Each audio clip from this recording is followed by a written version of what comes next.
Chapter 1. The worst day of Kajal's life was the day she broke out of her own coffin. It wasn't even a nice coffin. It was one made to burn, to reduce unclean flesh to ash, to allow the soul to return to nature and be reborn. Traditions such as this reigned strong in Dharati, especially in the town of Sifar, isolated as it was against the crags of the eastern mountains. Though tradition did not specify what to do when a girl's fist broke through rotting wood, terrifying the humble crowd assembled to witness the burning. Kajal shoved the coffin lid off and sat up with a gasp. Everything in her vision slanted and slid. Blinking rapidly, she could do little more than stare at the second coffin beside her, then at the people who gazed back at her in horror. "Get away!" she rasped. Half of them didn't need telling twice, outright running to the squat, pale buildings sitting under a dusk-flushed sky. The coffins had been placed far enough from the town that the smell of charring flesh wouldn't carry. The man who held the flaming branch meant to light the pyre stood with rigid limbs and a slack mouth. "Witch," he breathed. "Dakini." Kajal ignored him and forced herself to move. Teeth gritted as she gracelessly climbed over the side of the broken coffin and dropped onto the kindling. Her arms and legs were shaking and weak with disuse. How long had she been lying in there? Dust and dirt billowed around her, and she thought she saw a shape within it, a moth or a butterfly. Mindlessly, she reached out, but it dissipated between her fingers. "How?" the man with the torch demanded. His voice was thick with the local country dialect Kajal had grown used to during the months she'd stayed here. "The medicine woman said you were dead." The medicine woman was wrong, Kajal croaked. Her long black hair hung limp and unwashed on either side of her face. Someone had dressed her scrawny body in a plain white kameez, another detail dictated by tradition. White was pure. White was the color of renewal, rebirth. "You!" The man pointed the branch at her, the fire reflected in his weary eyes.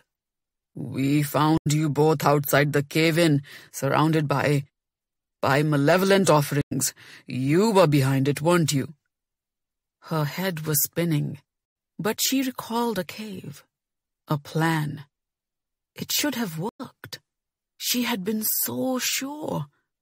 But all she remembered now was a flash of unbearable light, a cacophonous breaking of stone. Screams. "They are dead," the man growled, his wariness turning to fury. "6 of our miners are dead because of you, and we can't get to their bodies." He pointed at the second coffin. "Not even she was spared from whatever wicked spells you cast. You killed her." The words slid off her like raindrops. She was sanded down, edgeless, without corners or niches to catch them. She crawled over branches and roughly hewn firewood toward the second coffin, gathering stains on her white dress and splinters in her skin. Her chest constricted so painfully she could hardly breathe. It wasn't true. It couldn't be true. She waited for a fist like hers to break through the wood, but all was still and silent. Kajal's throat tightened as she pushed at the flimsy coffin lid. "Don't," the man cautioned. The lid fell to the ground. The girl within was swathed in the same white cotton as Kajal, but on her it looked intentional, like she had chosen it from her clothes trunk that morning. Her glossy black hair had somehow maintained a hint of a curl at the ends. Her face was lovely even in death, lips pale against her brown skin. Kajal's breaths were coming in short bursts, her lungs on fire, her stomach writhing. She fumbled at the girl's cold neck. "See," the man's country dialect drawled around a sneer. "Now move aside. We can't burn the miners cause of you, but at least we can burn her before Rakshasas are drawn to the smell. There's already an Ag Ghoda prowling the outskirts of town." An eerie cry in the distance backed up his claim, followed by the shouts of what had to be hunters wielding crossbows with iron bolts. Kajal barely had a thought to spare for them. The girl's name was a bright, burning spot in her mind, lodged in her throat, waiting to be cried out. But she couldn't. She couldn't. If she said her name, it would make it true, and it couldn't possibly be true that she was dead. Kajal was alive, and she was dead. It was an accident. I'm sorry. How am I alive and you aren't? Wake up. She slapped the girl's cheek. The remaining townspeople murmured at her disrespect, but when she bared her teeth, they shrank back, unwilling to fight a feral, possibly undead creature. Kajal shook the girl's shoulder until her head lolled. Please, please, you can't. The first sob caught her off guard. She slumped against the coffin as the cry tore through her like removing an arrowhead from her body, all agony and bloody mess. No, she moaned when the man with the torch approached her again. She needs to burn, he said. Stay there for all I care. You can burn with her and spare us the rope for a hanging. For a moment, Kajal was resigned to let them have their way. She would sit here and let the flames consume her too. Have them finish what she had started. Someone gasped, and another screamed. A high-pitched call shivered through her, breaking the fragile mountain air. The horse appeared with little warning, leaving a trail of scorched hoof prints in its wake. It stood with head bent and forelegs spread, snorting fire while smoke purled from its open mouth. The body was barely distinct under the roiling flame, its eyes unseeing orbs of brilliant light. "The Ag Ghoda broke through," came a cry as the remaining townsfolk fled, followed by a warning to prepare weapons and water buckets. Kajal moved without thinking. She scrambled to kneel before the coffin, arms spread. If the Rakshasa wanted to eat the dead, it would have to eat Kajal first. But it stood unmoving, unblinking, as if waiting for her to take charge. A dark laugh rumbled in her throat. They wanted fire. She staggered to her feet, hauling the dead girl up by her armpits. The weight was more than she had anticipated, and nearly made Kajal topple to the ground. But she only had a few minutes before the townspeople would return with their crossbows to drive the demon away. "If you're not going to eat us, then make yourself useful," Kajal snapped. The flames engulfing the Ag Ghoda ebbed. It fell to its knees, and Kajal hesitated despite the urgency coursing through her. But the Rakshasa made no move to attack, so she pushed the girl's body across its bare back and scrambled up behind, the stained kameez shifting around her hips. The horse's flesh was hot, almost unbearably so, and threatened to burn the insides of her thighs. Kajal fisted a hand in the demon's mane. "Run!" she commanded. The body refused to grow colder with the horse's heat, but it did begin to stiffen.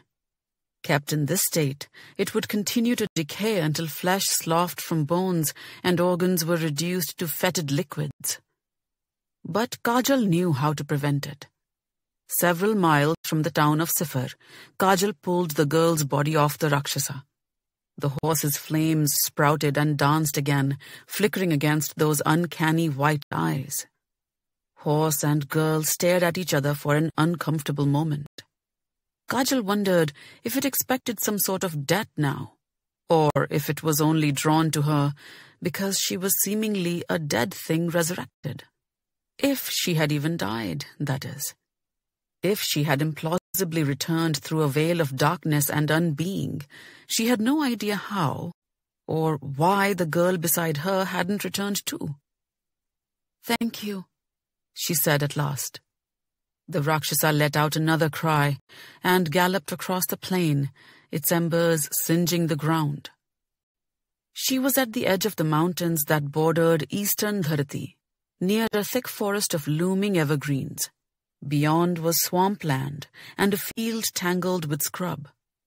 Ghost lights bobbed between the weeds, pinpricks of pulsing blue. Kajal slowly lifted the girl's kameez to reveal what it had hidden. A large wound slanted across the girl's abdomen, sewn shut to preserve her dignity. She winced and tugged the dress back down before dragging the body toward the base of a tree, far enough out to hopefully not run into roots. Then she began to dig. She had no tools other than her own 2 hands. Her kameez was a ruin and clung to her with sweat, and she had to pause every so often to vomit thin bile that made tears spring to her eyes. The moon had fully risen by the time she dug deep enough, her arms sore and wrecked, her insides scraped raw. Kajal turned to the body. It looked so serene, so at peace, even while sprawled in the middle of nowhere with no heartbeat and no future. For now, at least. She pulled the girl into the grave. The arrangement was awkward, and Kajal had to readjust the arms and legs until they fit. When she lifted the girl's wrist, she stared at the snug copper ring on her pinky finger, the skin around it tinged green. She debated whether to take it. In the end, she decided to leave it be. Kajal flexed her sore hands. It was hard to imagine the dirt under her nails was the same soil blessed long ago by the nature spirits of the yakshas. Soil that would protect a body from devourment and preserve it from decay. Of the flesh, that is. A human soul, if trapped within its vessel and denied release through the gift of fire, would warp into a bhuta, a wraith-like ghost, a spectre that, once strong enough, could claim lives of its own. This was why it was steadfast tradition in Dharati to feed their dead to flames. Kajal sat straddling the body a moment longer, her breaths evening out. She had to make this right. She had to undo this before the spirit began to corrode. More tears blurred her vision. Staring at the girl, Kajal finally forced herself to speak her name. "Lasya," she whispered. As she'd feared, saying it out loud made it worse. Something real she could not take back, something she had to accept with her whole miserable heart. Her chest faltered under a sob as she leaned down and pressed their foreheads together, one cool and one burning. "I promise this isn't the end. I'll bring you back, Lasya. I swear it." The corners of her sister's pale lips were curved slightly upward, as if even in death she knew better than to trust Kajal's promises.